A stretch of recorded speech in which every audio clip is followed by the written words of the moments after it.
चलो, so we are going to see this poem, A Thing of Beauty by John Keats. Remember the name of the poet John Keats, क्योंकि कई बार आपके जो artist आएंगे उसमें they can also ask you the name of the poet. तो आपका 1 mark तो वहीं पे ही फिक्स हो जाएगा कि yes if you know the name, right? अब थोड़ा सा let me tell you a little about John Keats. इस पोम को समझने के लिए ये समझना बहुत जरूरी है कि ये कौन से बैकग्राउंड में लिखी गई है pome. This poem was written in 19th century. You can see this here, है ना? So this poet was in the 19th century. अब ये जो पीरियड था ना, this was a period of industrialization. क्या था इस समय? Industrialization. अब industrialization की वजह से क्या हुआ कि लोग घरों से बाहर निकल के कहाँ पे चले गए? फैक्ट्रीज में सारा सारा दिन काम कर रहे हैं, 14 घंटे 16 घंटे काम कर रहे हैं. So do you think they had any time to enjoy nature? और उनकी लाइफ लगता है कि बहुत अच्छी हो गई होगी, सारा दिन फैक्ट्री में काम करो, वहां पे वो मशीनें, सारा दिन उनकी आवाज, इससे कैसी लाइफ हो जाएगी? बहुत बढ़िया. People will enjoy that? Not at all. People were upset, depressed, and there was a lot of anxiety, क्योंकि आप अब अपनों के साथ टाइम स्पेंड नहीं कर पा रहे है ना. और साथ में जो इंडस्ट्रियलिस्ट थे वो क्या कर रहे थे? They were making a lot of money. तो क्या हो गया था, एक बहुत ज्यादा एक डिफरेंस क्रिएट हो गया था सोसाइटी में. तो उस समय पे ये रोमांटिसिज्म आया था. अब ये रोमांटिसिज्म का मतलब ये नहीं है रोमांटिक, ये जो है Keats he is a romantic poet, लेकिन रोमांटिक पोएट का मतलब ये नहीं है कि he was just talking about love and love affairs and all. ये जो रोमांटिक पोएट है, आपने वर्ड्सवर्थ, शेली, इन सब का भी नाम सुना होगा, ये सब रोमांटिक पोएट्स हैं. So Keats is the part of the romantic movement. जो एक रोमांटिसिज्म एक मूवमेंट आई थी, ये उसका पार्ट है 19th सेंचुरी में. तो इन लोगों ने क्या करा, ये जो पोएट्स थे, दे did not talk about the society. ये इन्हें एस्केपिस्ट कहते हैं. इन्होंने क्या करा, ये इन्होंने एस्केप किया अपनी रियल लाइफ से. They did not talk about the industrialization and all, they just talked about nature. इन्होंने नेचर को सेलिब्रेट करा. इन्होंने ये बताया कि हमें रियल लाइफ मतलब इतनी ज्यादा पथेटिक है ना, उससे अगर आपको रिलीफ चाहिए ना, if you want any relaxation, so you have to take resort to nature. वही एक तरीका है इन सब चीजों से बाहर निकलने का. और आज के टाइम में भी ये पोम उतनी ही रेलिवेंट है. Even if you see today, this poem is very much relevant. तो अपनी लाइफ में एक थिंग ऑफ ब्यूटी जरूर ढूंढ लो. if you find that thing of beauty, then only life will be worth living. Then only you can make your life meaningful. So that is thing of beauty. तो हमें अपनी life में क्या चाहिए? We want a thing of beauty. तो poet ने यहाँ पे जो पोम है इसको कैसे डिवाइड करा है?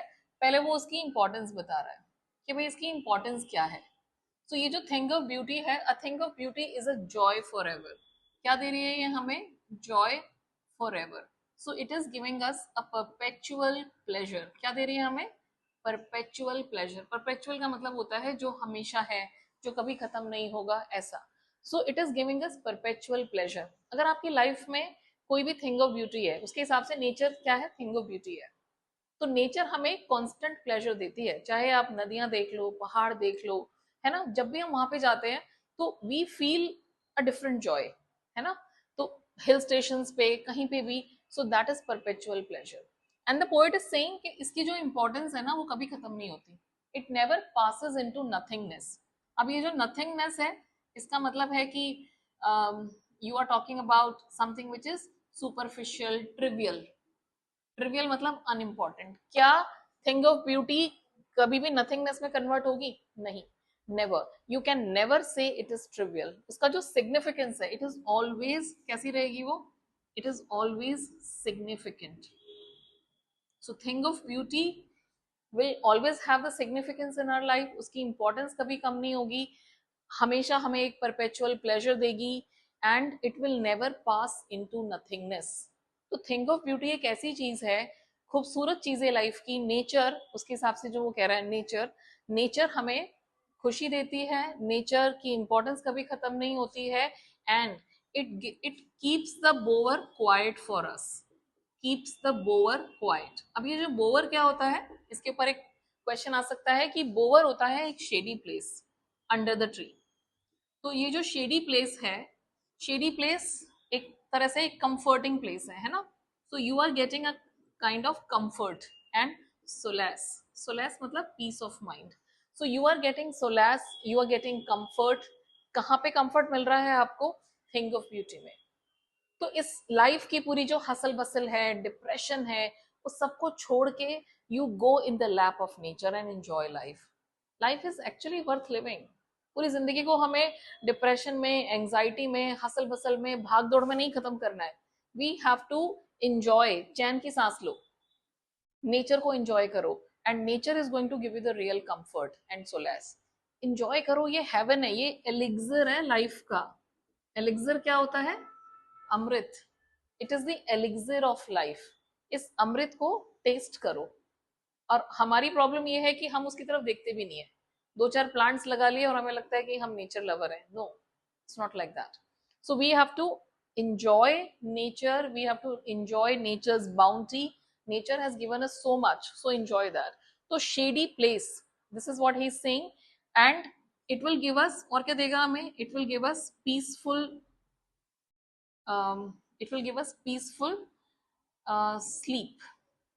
आप बहुत आराम से सो पाओगे. एंड एक ऐसी sleep which is full of dreams.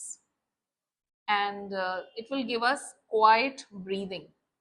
तो ये जो सारी चीजें हैं in the first stanza, the poet is talking about these points कि we are going to get quiet breathing. हमारी ब्रीदिंग क्वाइट कब होती है? शांत. जब आप गुस्से में होते हो, when you are nervous, agitated, exasperated, तो क्या आपकी क्वाइट ब्रीदिंग होती है? नहीं, we don't have that quiet breathing. So quiet breathing का मतलब क्या है? कि एक शांत. और शांत कब होंगे? हमारी ब्रीदिंग क्वाइट कब होगी? आराम से धीरे धीरे हम ब्रीथ कर रहे हैं. व्हेन यू आर हैप्पी, है ना, when you are delighted, when you are satisfied with your life, when you are contented. contented का मतलब क्या होता है? कि आप अपनी लाइफ से सेटिस्फाइड भी हो, खुश भी हो, और मतलब you are feeling sense of accomplishment. मैंने आपको क्या कहा था कि एक ही जो फ्रेज है उसे ही आप पूरी तरह से यहाँ पे एक्सप्लेन कर सकते हो. Sense of accomplishment. ये कब मिलता है हमें सेंस ऑफ एकम्प्लिशमेंट? जब आप अपना काम बहुत अच्छी तरह से, ईमानदारी से, बहुत सच्चे मन से खत्म करते हो. You complete your task with wholeheartedness. तब हमें क्या मिलता है? Sense of accomplishment. ये नहीं कि बस काम खत्म किया, you are cutting the corners, कि खाना पूर्ति करी और हो गया. नहीं, you are actually putting your heart and soul into the work, and then you are completing it. उसे कहते हैं सेंस ऑफ एकम्प्लिशमेंट. अगर आप ये करोगे तो आपको क्या मिलेगा? Quite breathing. सोते हैं, जब हम सोते हैं तो अगर आपकी स्लीप फुल ऑफ ड्रीम्स है, तो इसका मतलब आपके पास बहुत सारी होप्स हैं, डिजायर्स हैं, एम्बिशंस हैं, और वो कहीं ना कहीं रिफ्लेक्ट हो रही हैं. आपका जो सबकॉन्शियस माइंड है वो आपकी ड्रीम्स में रिफ्लेक्ट होता है ना. लेकिन अगर सिर्फ डर है, डिप्रेशन है, डिसअपॉइंटमेंट है, तो क्या आपको लगता है कि यू विल हैव ड्रीम्स? क्या आएंगे उसकी जगह? ड्रीम्स की जगह वो रिप्लेस हो जाएंगे नाइटमेयर्स में. और नाइटमेयर्स क्या होते हैं? डरावने सपने. सो वी, ये जो थिंग ऑफ ब्यूटी है, I think its importance is clear. In the first stanza the poet is just talking about the importance of thing of beauty. तो क्या इंपॉर्टेंस है? परपेचुअल प्लेजर दे रही है. It never passes into nothingness. कभी भी आप ये नहीं कह सकते कि ट्रिवियल है, बेकार है, लेस इंपॉर्टेंट है. It is always significant. It is giving you peaceful sleep. आप आराम से चैन की नींद सो पाओगे अगर आपके पास ये है तो. And your